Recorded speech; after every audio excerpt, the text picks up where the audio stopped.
Sir, circle inspector കാണാൻ വന്നിട്ടുണ്ട് sir. Circle ഇൻസ്പെക്ടറോ? എന്തിനാണാവോ? വരാൻ പറയൂ.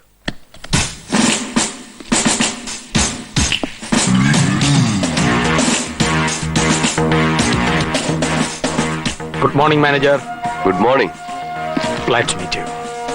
Please be seated. സർക്കിൾ എന്ന് കേട്ടപ്പോ തോമസ് കോശ് സാറാണെന്ന് വിചാരിച്ചു. ഓ, അറിഞ്ഞില്ലല്ലേ? അദ്ദേഹത്തിന് മെനിഞ്ഞാന്ന് സ്ഥലമാറ്റമായി. ഓഹോ. ഞാൻ ഇന്നലെ ചാർജ് എടുത്തു. ഇന്നലെ തന്നെ സ്ഥലത്തെ പ്രധാനപ്പെട്ട ദിവ്യന്മാരെ എല്ലാം നേരിട്ട് എന്ന് പരിചയപ്പെടാൻ തുടങ്ങി. എനിക്ക് കാണണമെന്ന് പറഞ്ഞാൽ എല്ലാരും സ്റ്റേഷനിൽ എത്തിക്കൊള്ളൂന്ന് എനിക്കറിയാം. പക്ഷേ ഒരു ജനകീയ ലൈനാണ് എന്റേത്. അബ്ദുള്ള മലയുടെ അടുത്തേക്ക് വരണ്ട, മല അബ്ദുള്ളയെ തേടി ചെല്ലും. എന്റെ പേര് എ അച്യുതൻ പിള്ളൈ. പോലീസ് വൃത്തങ്ങളിൽ വെറും എ എ എന്നറിയപ്പെടും. പേരെവിടെയോ കേട്ടതുപോലെ തോന്നുന്നു. തോന്നും. നമ്മുടെ MLA തീവണ്ടി വെച്ച് വെടിവെച്ചില്ലേ? ഒരു മൽപ്പിടുത്തത്തിലൂടെ പ്രതികളെ ഞാനാ കീഴടക്കിയത്. അത് ആന്ധ്ര പോലീസ് ആയിരുന്നില്ലേ? അതെ, ഞാനിന്ന് ആന്ധ്ര പോലീസിലായിരുന്നു. ഞാനും കോൺസ്റ്റബിൾ വിട്ടലാചാര്യയും ചേർന്ന് അയാളെ ഞാൻ വന്നത് ഒരു ചെറിയ കാര്യത്തിനാ. എന്റെ ഒരു ആത്മ സുഹൃത്തിന് ഇവിടെ ഒരു അക്കൗണ്ട് കൊടുക്കണം. കൊള്ളാവുന്ന ഒരാൾ ഇൻട്രൊഡ്യൂസ് ചെയ്താലല്ലേ നിങ്ങൾ അക്കൗണ്ട് കൊടുക്കൂ. പോരാത്തതിന് ഇപ്പൊ ആളിന്റെ ഫോട്ടോയും വേണം. അതെ, കൊണ്ടുവന്നിട്ടുണ്ട്. തങ്ങളെ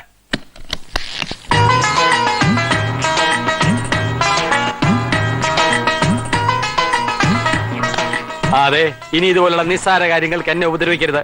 എല്ലാം പറഞ്ഞിട്ടുണ്ട്. ഫോട്ടോ ഉണ്ടല്ലോ? ഉണ്ട്. തൽക്കാലം ഐശ്വര്യമായിട്ട് 501 രൂപയുടെ അക്കൗണ്ട് മതി. ചെക്ക് ബുക്ക് വേണം. നാളെ തന്നെ 5 ലക്ഷം രൂപ കൊണ്ടുവന്നിടും. വേണ്ട, വെച്ചോളൂ. ഞാൻ ആളിനെ വിളിക്കാം. ആവശ്യമുണ്ടെങ്കിൽ ഇനിയും പല പോസിലുള്ള ഫോട്ടോസ് എത്തിക്കാം സാർ. ബാലകൃഷ്ണനോട് പറ, ഇദ്ദേഹത്തിന്റെ അക്കൗണ്ട് തുടങ്ങണം. ശരി സാർ. കൂടെ ചെന്നാ മതി sir. Thank you very much. എന്തെങ്കിലും ആവശ്യമുണ്ട് സ്റ്റേഷനിലേക്ക് വിളിച്ചാൽ മതി. നല്ല ശത്രുക്കളെ ലോക്കപ്പിലിട്ട് ഇടിക്കണമെങ്കിൽ സാറിനോട് ഒരു വാക്ക് പറഞ്ഞാൽ മതി.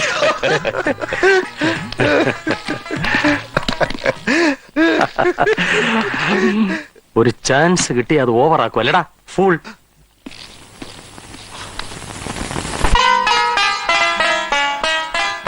സമയമായി.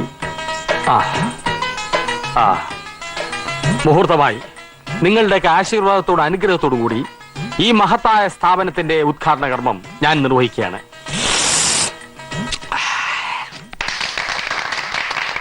പ്രിയപ്പെട്ടവരെ, ഈ നിൽക്കുന്ന സർക്കിൾ ഇൻസ്പെക്ടർ ഒരു വലിയ മനുഷ്യനാണ്. ഒരു വലിയ മനസ്സിന്റെ ഉടമയാണ്. ജനസേവനം. ഏതു നേരത്തും ഈ ഒരു ചിന്ത മാത്രമേ ഇദ്ദേഹത്തിനുള്ളൂ.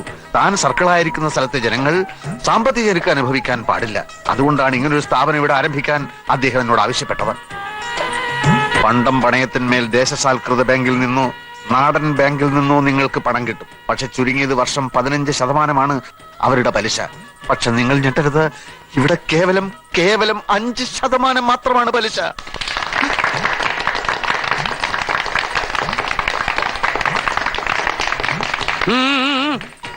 പോലീസും സ്വർണ്ണപ്പണയവും തമ്മിൽ എന്ത് ബന്ധം എന്ന് നിങ്ങൾ സംശയിക്കുന്നുണ്ടാവും. ന്യായമായ സംശയമാണ്. ഞാനൊന്ന് ചോദിക്കട്ടെ, എന്താണ് പോലീസിന്റെ ജോലി? ക്രമസമാധാന പാലനം. എന്തുകൊണ്ട് ഒരു സ്ഥലത്ത് ക്രമസമാധാനം തകരുന്നു? അത് നിങ്ങൾ ആരെങ്കിലും ചിന്തിച്ചിട്ടുണ്ടോ? ഭക്ഷണം, വസ്ത്രം, പാർപ്പിടം, ഇങ്ങനെയുള്ള പ്രാഥമിക ആവശ്യങ്ങൾക്ക് പോലും പണമില്ലാതെ വലയുന്ന ഒരു ജനത എങ്ങനെ സമാധാനം പാലിക്കുമെന്നാണ് ഞാൻ ചോദിക്കുന്നത്. പട്ടിണി കൊണ്ട് വലയുന്നവനെ ലാത്തി വീശി അടിച്ചിട്ട് കാര്യമില്ല. അവന് പണം വേണം, അത് കൊടുക്കണം. കൊടുത്താൽ ക്രമസമാധാനം താനേ വരും. ബുദ്ധിയുള്ള പോലീസുകാർ അത് മനസ്സിലാക്കണം. ഞാനത് മനസ്സിലാക്കി. അതുകൊണ്ടാണ് ഈ സ്ഥാപനം ഇവിടെ തുടങ്ങാൻ എന്റെ ആത്മമിത്രമായ മോയൻകുട്ടി തങ്ങളെ ഞാൻ ഇവിടെ വരുത്തിയത്. ഒന്നു മാത്രമേ തങ്ങളോട് ഞാൻ ആവശ്യപ്പെട്ടിരുന്നുള്ളൂ. അമിത പലിശ വാങ്ങി എന്റെ ജനങ്ങളെ പിഴിയരുത്.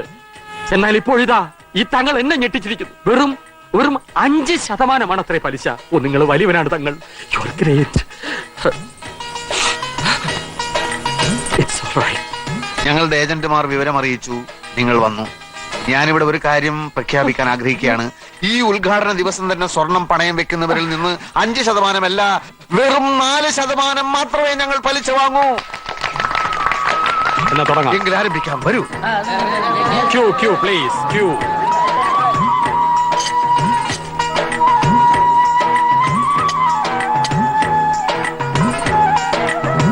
മൂന്ന് പവൻ.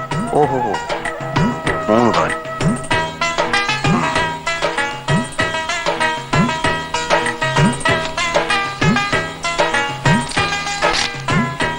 അല്ല ചെക്കോ?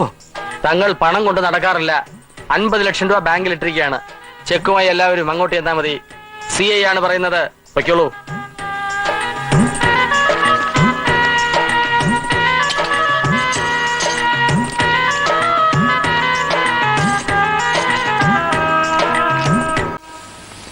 സ്വർണം പണയം വെച്ചിട്ട് വല്ലവരും ചെക്ക് വാങ്ങി പോരോ? സർക്കിൾ ഇൻസ്പെക്ടറുടെ ഉറപ്പിന്റെ പുറത്താണ് ഞങ്ങൾ ചെക്ക് വാങ്ങിയത്. ഏത് സർക്കിൾ ഇൻസ്പെക്ടർ? ഇവിടുത്തെ. അക്കൗണ്ടിൽ പണമില്ലല്ലോ. ഇത് ചതിയാണ്. സോറി.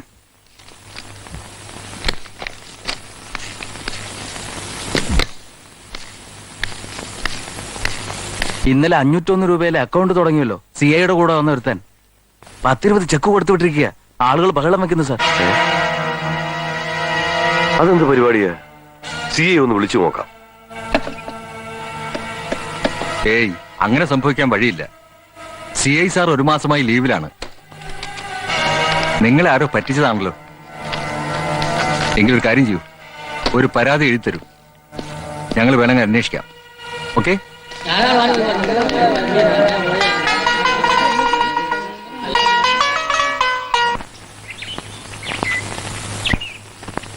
പരിചയമില്ലാത്തവർക്ക് ഇക്കാലത്ത് ആരും വീട് വാടക കൊടുക്കൂല. എന്ന് വെച്ച് ഏതെങ്കിലും ലോഡ്ജിൽ ചെന്ന് മുറിയെടുത്ത് പോലീസിന്റെ വലയിൽ ചാടണോ? നമ്മുടെ പോലീസാണെന്ന് ഓർമ്മ വേണം.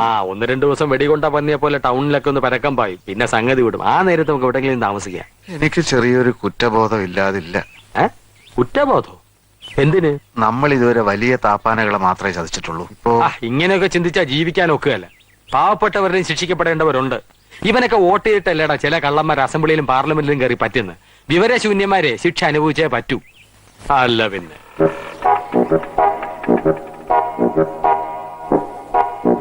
എടാ, പണ്ട് ഒത്തിരി വിധികൾ അമിത പലിശ മോഹിച്ചു പണം കൊണ്ടൊന്ന് ബ്ലേഡ് കമ്പനിയിലിട്ടു. അവസാനം ബ്ലേഡ് പൊട്ടി പണം പോയി. ഇപ്പൊ അതേ ബ്ലേഡ് കമ്പനിക്കാർ പുതിയ വശത്തിൽ ഇറങ്ങിയിരിക്കുക. എന്തോന്നാ? തേക്ക്. 20 വർഷം കൊണ്ട് 500 ഇരട്ടി ആദായം. തേക്കിനെ പൊട്ടിക്കാൻ വേറെ കള്ളന്മാര് മാഞ്ചുമായിട്ട് ഇറങ്ങി. പിന്നെ ആട്, കോഴി, എലി എന്ന് വേണ്ട എന്തിലും യൗമാർ ഇറങ്ങും, പറ്റുകയും ചെയ്യും. പണം ഉണ്ടാക്കാനല്ല പ്രയാസം, സൂക്ഷിക്കാനാണ് പ്രയാസം. ആട് മാഞ്ചിയും തേക്കിനേക്കാൾ ഭേദം നമ്മൾ തന്നെ അല്ലേ? പിന്നെ സംശയം എന്ത്? നോക്കുന്നല്ലോ, മുൻപരിചയമുള്ള ആളാണോ ഇവൻ?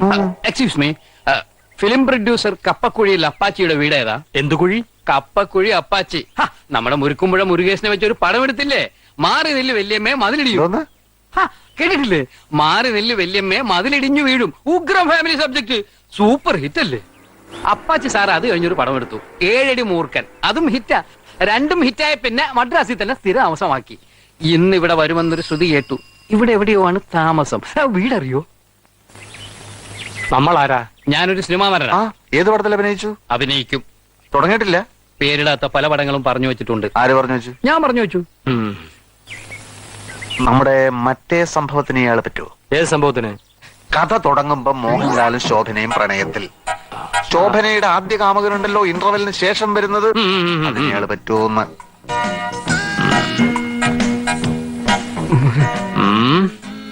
ഹൈറ്റ് ഇല്ല, പിന്നെ കുടവയറും ഉണ്ട്. അത് ശരിയാണ്, പക്ഷെ ഫേസ് കൊള്ളാം, നല്ല ഗ്ലാമറാ. സാറന്മാരെ എനിക്ക് മനസ്സിലായില്ല. ഇങ്ങനെ വഴി കണ്ടവനെ കൊണ്ട് ചെയ്യിക്കേണ്ട വേഷമല്ലത്. ഡാൻസും പാട്ടും സ്റ്റണ്ടും ഒക്കെ ഉള്ളതാ. അപ്പൊ നമുക്ക് പ്രഭുദേവയെ കണ്ട് ചോദിക്കാം. ബാ, റഹ്മാൻ ഇപ്പൊ ഇവിടെ? Sir sir sir sir sir ഞാൻ ഡാൻസ് ചെയ്യാൻ സാർ. സ്റ്റണ്ട് ഒരു പ്രശ്നമേ അല്ല സാർ. ഞങ്ങൾ തന്നെ പിന്നീട് അറിയിച്ചോളാം. സാർ വേണം ഞാൻ കാല് പിടിക്കാം സാർ. നടക്കുമ്പോ കാല് പിടിച്ച് ഞങ്ങൾ മറിഞ്ഞു വീഴിലിടും. അല്ല, ഒരു സെക്കൻഡ് ഒന്ന് നീട്ടിയാൽ. വേണ്ട വേണ്ട, കാക്കപിടുത്തവും കാലുപിടുത്തവും ഒന്നും വേണ്ട. അഭിനയിക്ക് ഇറങ്ങിത്തിരിക്കുമ്പോ അഭിനയം എന്താണെന്ന് മാത്രം അറിഞ്ഞാൽ മതി. ഞാൻ പോസ്റ്റൽ ട്യൂഷൻ വഴി അഭിനയം പഠിച്ചതാണ് സാർ. ആണോ? എങ്കിൽ അപേക്ഷ ഇയാള് തന്നെ ചെയ്യട്ടെ. ഓക്കെ, ഒന്ന് പിടിച്ചേ. അതാ. നന്നായി വരട്ടെ. Thank you. എന്റെ ദൈവങ്ങളാ സാറന്മാര്. ഞാൻ സൂപ്പർ സ്റ്റാർ ആയി കഴിഞ്ഞാൽ സാറന്മാരുടെ മുമ്പിൽ ഞാൻ ജാട കാണിക്കില്ല. ജാട കാണിച്ചാൽ തന്റെ നെഗറ്റീവ് ഞങ്ങൾ ചുരുട്ടിക്കളയും. അങ്ങനെ ചുരുട്ടിയാൽ മുഖം ഇങ്ങനെ ഇരിക്കും. അയ്യോ, മതി. സാറന്മാരുടെ പേരറിഞ്ഞാൽ കൊള്ളാമായിരുന്നു. ഹിന്ദി പടങ്ങൾ കാണാറുണ്ടോ? അത്യാവശ്യം. ദോ ചോറോം കി കഹാനി കണ്ടോ? ഇല്ല. അത് ഞങ്ങൾ പിടിച്ചതാ.